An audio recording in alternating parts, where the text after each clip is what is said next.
नमस्कार मंडळी. पॉर्तोरिकोमध्ये लुकियो, पॉन्से, फहार्दो, एल्युंके अशा वेगवेगळ्या शहरांमध्ये आम्ही फिरलो, वेगवेगळ्या ठिकाणी राहिलो. तुम्ही जर व्हेजिटेरियन असाल तर इकडे जेवणासाठी पिझ्झा, पास्ता, हमस, पिटा ब्रेड, नाश्त्यासाठी ब्रेड जाम, बेगल, फळं हेच ऑप्शन आहेत. इकडे कुठेही आपलं भारतीय जेवण मिळत नाही. तसेच भारतीय रेस्टॉरंटसुद्धा इकडे नाहीत. भारतीय 4-5 कुटुंब आमच्यासारखेच सहलीला आलेले आम्हाला इकडे दिसले. शेवटचे 2 दिवस इकडच्या समुद्रांमध्ये स्नॉर्कलिंग केले.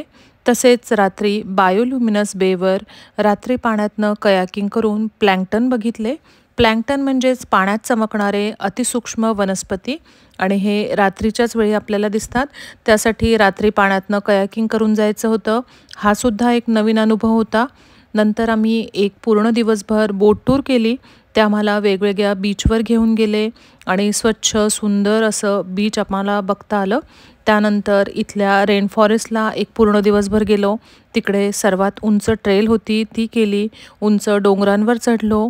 इकडे वातावरण भारतासारखे असल्यामुळे बरीच आपली ओळखीची झाडं दिसली. खूप छान वाटलं. एक दिवस आमच्या गाडीचं टायर पंक्चर झालं होतं, तर एक माणूस देवदूतासारखा आमच्या मदतीला आला आणि त्याने आम्हाला मदत केली. इकडची छान छान मोठी मोठी हॉटेलसुद्धा आम्ही बघितली. चांगल्या चांगल्या लोकांची भेट झाली. त्यांचा पेहराव, भाषा जरी वेगळी असली तरी सगळी माणसं खूप प्रेमळ आहेत आणि शेवटी पहाटेच्या फ्लाईटने आम्ही परत आलो. अशा प्रकारे आमची ट्रिप खूप छान झाली.